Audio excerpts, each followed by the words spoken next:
Bonjour, bonjour à tous.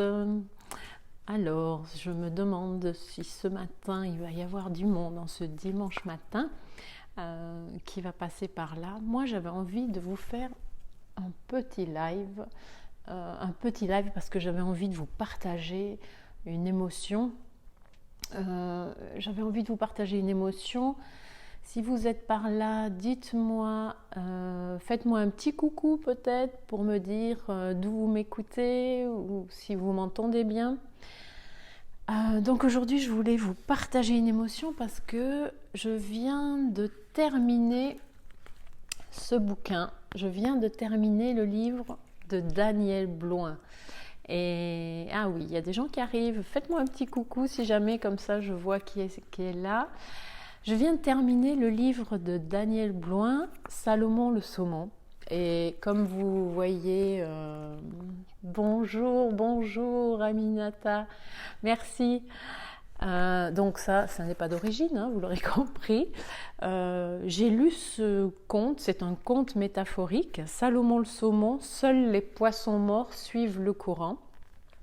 Et j'ai été très très émue parce que effectivement il se lit assez rapidement, mais c'est un livre d'une puissance. Je ne me suis jamais sentie aussi proche d'un saumon, moi qui ne suis pas aquatique. Daniel a trouvé la manière de décrire les processus du changement. Ce livre, j'aurais envie de le conseiller à chaque personne qui a vécu de grands changements ou alors qui a peur de traverser, d'entamer un processus de changement lorsque ces personnes sont dans le doute peut-être ou qui sont arrêtées, effrayées par leurs sensations. J'aurais envie de leur conseiller. J'aurais envie en fait de le conseiller aux personnes qui vont suivre mon accompagnement, oser se choisir. Ce processus, quand on arrive dans le changement, on le connaît tous, hein, on a de nombreux changements dans notre vie. Oui, Aminata, oui, il est magnifique. J'étais très très touchée. Je pense qu'il y aura plusieurs niveaux de lecture, hein, suivant où on en est dans notre vie. Si on a déjà vécu de grands changements avec des épreuves, on en a tous vécu. Mais bonjour Pascal. On en a tous vécu, mais parfois ce qui se passe, c'est quand on a pris une décision, hein, ça peut être pour un changement de vie personnel, professionnel, mais ça peut être pour des petits changements, c'est pas un bouleversement à chaque fois. Il peut nous arriver d'être pris par le doute parce que tout d'un coup on est profondément triste, parce qu'on repense au bon moment, on se dit peut-être que j'aurais pas dû le quitter, peut-être que j'aurais dû garder cet emploi parce que là je suis en train de ramer. Mais ce qui est important, c'est de comprendre le processus. En 2011, j'ai vécu ce que Daniel appelle une sortie de zone qui a été très très violente. C'était la plus puissante et la plus dure que j'ai pu vivre jusqu'à maintenant. Il y en a eu d'autres après, hein, mais bien sûr, heureusement, elles ne se ressemblent pas toutes. Bonjour Denis, bonjour Sabrina. Oh, c'est chouette de vous voir. Bonjour Abdoul. Bonjour Stéphanie. Donc en 2011, j'ai vécu ça, et effectivement, pourquoi je dis que je me sens proche du saumon, ça me fait rire, mais parce que Daniel parle du frétillement du saumon. Et effectivement, oui, je vous avoue un truc, moi aussi je frétille. En fait, le frétillement, cet appel-là, hein, cette voix, cette intuition qui vous porte vers un ailleurs, qui vous dit mais c'est pas là que je dois être. Il y a autre chose, et en même temps je ne sais pas quoi. Et quand vous raisonnez ou quand vous échangez, vous discutez avec les autres, évidemment il y a les peurs, il y a les consignes des uns, des autres, les références, et vous vous sentez un peu décalé comme ça. Donc on a le choix d'écouter nos peurs, d'écouter les conseils des autres, ou d'écouter ce qui est de l'ordre du ressenti à l'intérieur. Ça ne se fait pas tout seul, ça n'est pas facile. Mais effectivement, à un moment donné, qu'est-ce qu'on constate? C'est que ce frétillement, si je ne l'écoute pas, comme certains de mes congénères autour, dans le banc dans lequel je suis, comme Salomon, qu'est-ce que je constate? Qu'ils dépérissent un petit peu, qui sont peut-être pas si heureux que ça, Mais en tout cas, peu importe comment eux se sentent, c'est moi. Est-ce que ce modèle de vie me correspond? Est-ce que ce modèle de vie me fait vibrer? Hein? Et à un moment donné, il y a du trop, on passe le cap.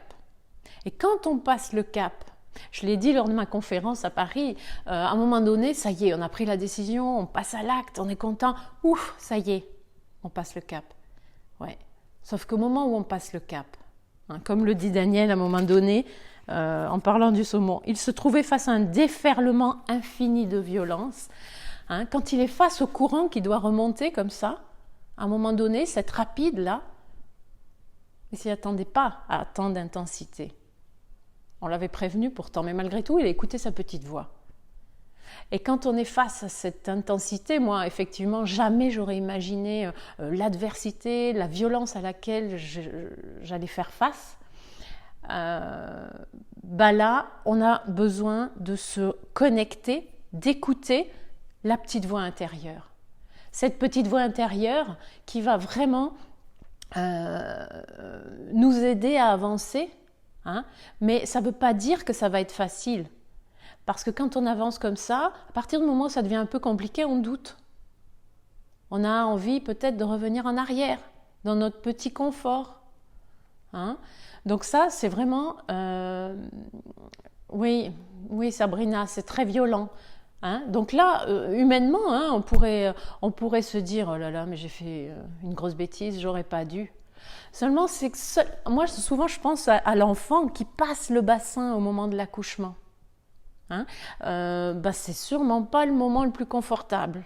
Mais par contre, après, c'est là que ça va nous ouvrir à d'autres possibles. Ça va nous ouvrir à quelque chose de plus grand.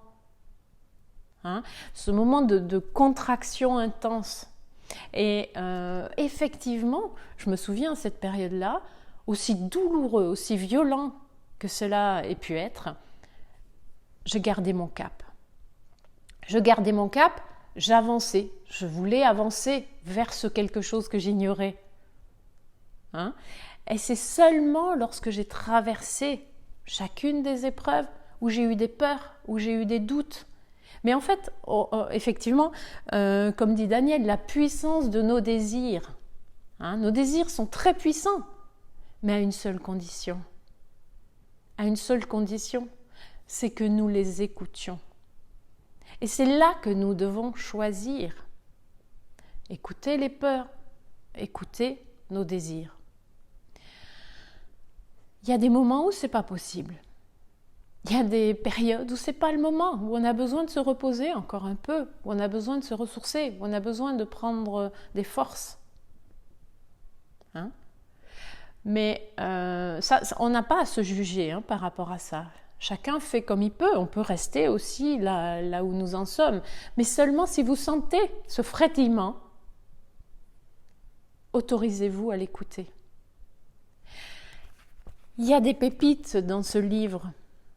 Il y a des pépites.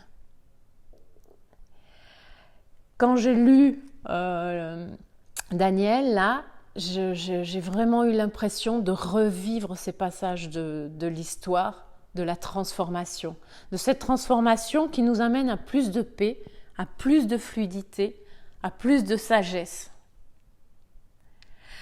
Effectivement, une fois qu'on connaît le processus, on va être confronté à nouveau à ces phases parce qu'une fois qu'on a franchi le premier cap, au bout de quelques temps, on va en avoir un autre à franchir pour grandir en conscience à chaque fois. Mais par contre, à chaque fois, comme on connaît le processus, on est moins surpris, on a moins peur et on fait confiance en la vie. On fait confiance en notre puissance intérieure. Voilà. Alors moi, vraiment, je vous conseille ce livre si vous avez envie d'être inspiré pour aller vers plus de paix, aller vers plus de fluidité, pour oser le changement. Je vous le conseille. Et vraiment, Daniel, merci de l'avoir écrit. J'étais très très émue et là je suis nouveau émue en disant ça, à le lire parce que ça m'a tellement connectée à des moments que j'ai pu traverser. Voilà, ça c'est du direct. J'espère que vous allez bien. J'espère que vous allez passer un magnifique dimanche. Je vous souhaite de profiter pleinement de la vie, de profiter de chaque instant, de vous créer la vie qui vous convient, la vie de vos rêves. Hein. Ça n'a pas besoin d'être quelque chose de grandiose, mais juste celle qui vous correspond à vous. Je vous embrasse très fort et je vous dis à bientôt.